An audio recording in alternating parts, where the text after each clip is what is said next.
Bismillahirrahmanirrahim. Assalamualaikum warahmatullahi wabarakatuh. Alhamdulillahilladzi hadana li hada wa ma kunna linahtadiya laula an hadanallah. Asyhadu an la ilaha illallah wa asyhadu anna Muhammadan abduhu wa rasuluhu la nabiyya ba'dah.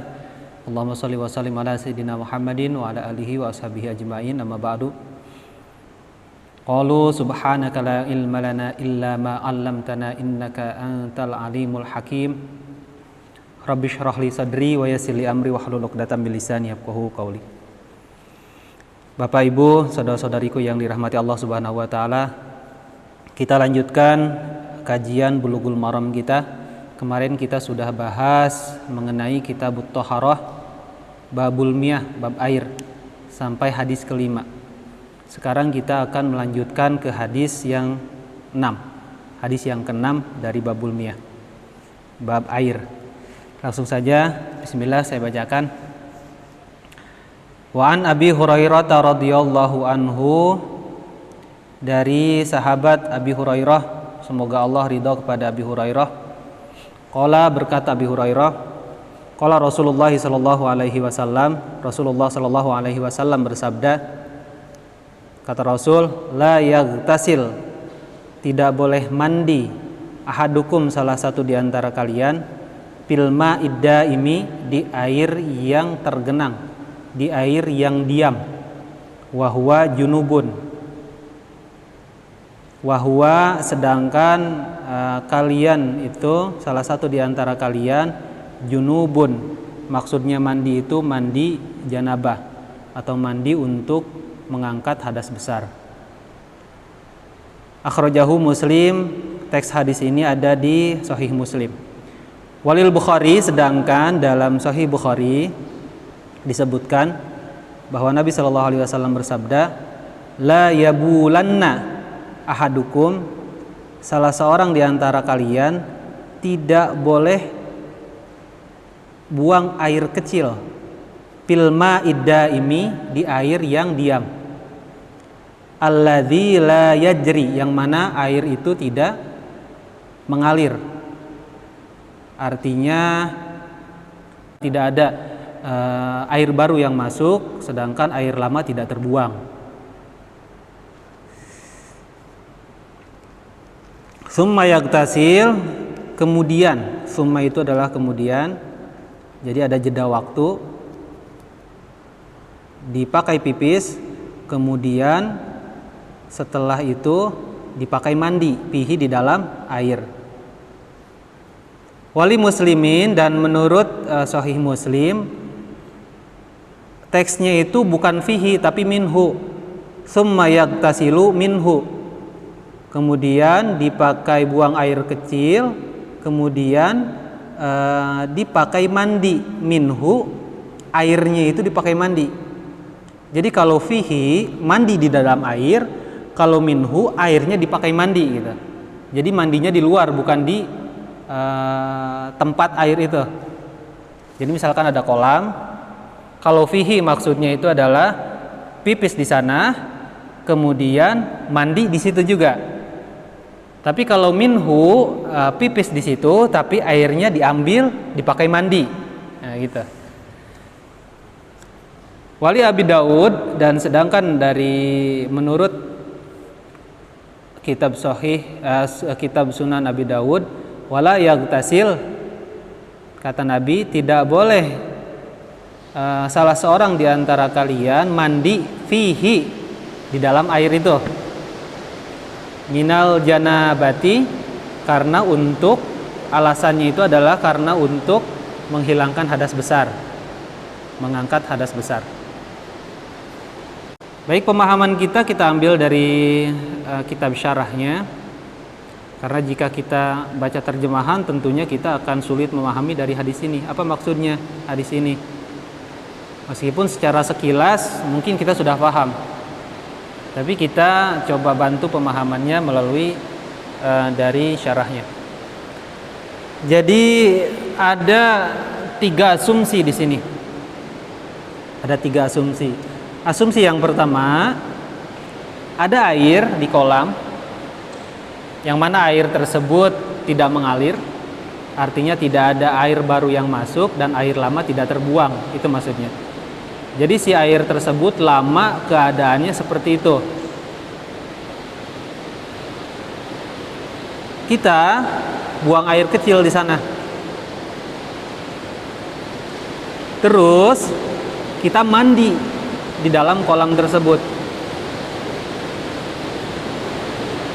Itu tidak boleh. Mandinya mandi untuk menghilangkan hadas besar. Itu tidak boleh. Asumsi yang kedua adalah ada seseorang yang buang air kecil di dalam kolam itu,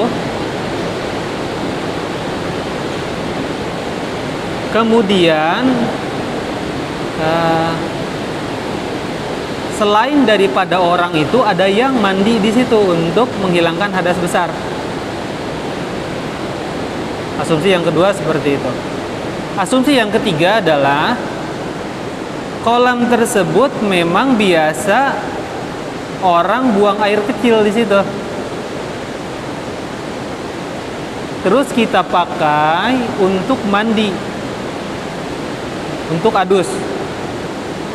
Mandi untuk menghilangkan hadas besar. Asumsi yang ketiganya itu. Ketiga asumsi ini betul. Jadi artinya jika ada air yang memang tidak mengalir, ada air tidak mengalir, misalkan empang kah atau kolam kah yang memang air tersebut besar, lebih dari 2 kula, tapi air tersebut sempat ada yang buang air kecil di dalamnya, baik kita ataupun orang lain.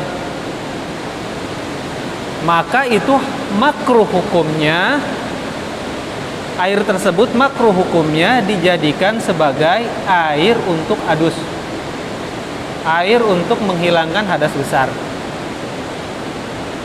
Jumhur para ulama mengatakan bahwa makruh. Sebetulnya hadis ini adalah hadis mengenai etika dalam buang air kecil, dalam buang hajat, dalam buang kotoran. Bahwa melalui lisan Nabi Shallallahu Alaihi Wasallam yang sangat santun, bahwa tidak boleh kita buang air kecil di air yang memang tidak mengalir. Kolamkah itu, empangkah itu. Ini sebetulnya etika kita supaya kita bisa menjaga diri, bisa menahan diri untuk tidak buang air kecil di air yang memang tidak mengalir. Karena bisa jadi air tersebut dipakai mandi untuk orang lain, oleh orang lain. Seperti itu kira-kira. Jadi hadis ini adalah selain kita pemahaman masalah fikih, hadis ini pun etika untuk kita. Jadi larangan juga untuk kita supaya kita tidak buang air kecil di air yang memang tidak mengalir. Dan andai pun kita atau orang lain ada yang buang air di dalam air yang tidak mengalir itu, maka air yang tidak mengalir itu tidak boleh dijadikan sebagai alat untuk bersuci. Baik itu mandi besar ataupun wudhu. Kalau di kampung atau dulu di Betawi dulu yang masih ada empang gitu kan, biasanya pembuangan air kecil itu suka ada yang namanya jamban gitu kan. Jadi jamban di atas kolam, di atas empang, yang mana masyarakat itu buang hajat di sana. Tidak hanya buang air kecil, tapi buang air besar pun di sana gitu. Sampai airnya berubah warna menjadi hijau, kan biasanya gitu. Di kampung saya masih ada seperti itu. Maka air tersebut meskipun dia tidak berubah sifatnya, masih tetap seperti semula, tapi kita tahu itu pembuangan buang air kecil, maka makruh hukumnya kita mandi di situ. Mandi untuk menghilangkan hadas besar di situ. Itu pengertian hadis dari sini. Buang air kecil saja tidak boleh di air yang mengenang, apalagi di apalagi buang air besar kan gitu. Ini etika. Jadi etika kita dari kecil itu tidak boleh di air yang tidak mengalir, tidak boleh di bawah pohon.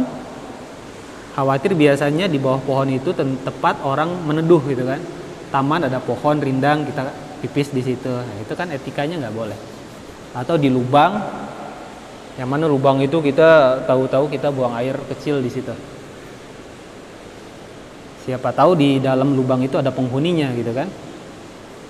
Itu etikanya tidak boleh kita buang air di sana. Atau di tempat yang memang airnya mengalir, tapi air tersebut biasa dipakai oleh masyarakat untuk bersih-bersih gitu. Bersih-bersihnya misalkan di sini air mengalir ke sini, kita buang hajat di sini. Nah, kan kebagian orang yang di sini. Itu pun etikanya tidak boleh kita buang air di air yang mengalir. Gitu. Jadi kalau zahiriyah dari hadis ini, kita tidak sah mandi besar kita apabila di tempat atau di air, di empang, di kolam yang mana kolam tersebut pernah ada orang yang buang air kecil di dalamnya. Ada ulama yang menyebutkan tidak sah, dan ada juga ulama yang menyebutkan bahwa ini hukumnya makruh. Tetap sah tapi makruh. Tapi melihat zahiriyah dari hadis ini, larangan menunjukkan keharaman gitu kan. Jadi tidak sah orang yang mandi janabah di air yang tidak mengalir, sedangkan air yang tidak mengalir itu kita pakai tempat pembuangan air kecil. Seperti itu. Kira-kira hadis itu ya seperti itu maknanya. Satu hadis saja pada kesempatan kali ini, mudah-mudahan kita bisa melanjutkan hadis berikutnya. Terima kasih, mohon maaf apabila kurang jelas dalam pembahasannya atau ada perkataan saya yang memang tidak pantas, mohon maaf. Kita tutup majelis kita. Subhanakallahumma wa bihamdika asyhadu an la ilaha illa anta astaghfiruka wa atubu ilaik. Terima kasih. Assalamualaikum warahmatullahi wabarakatuh.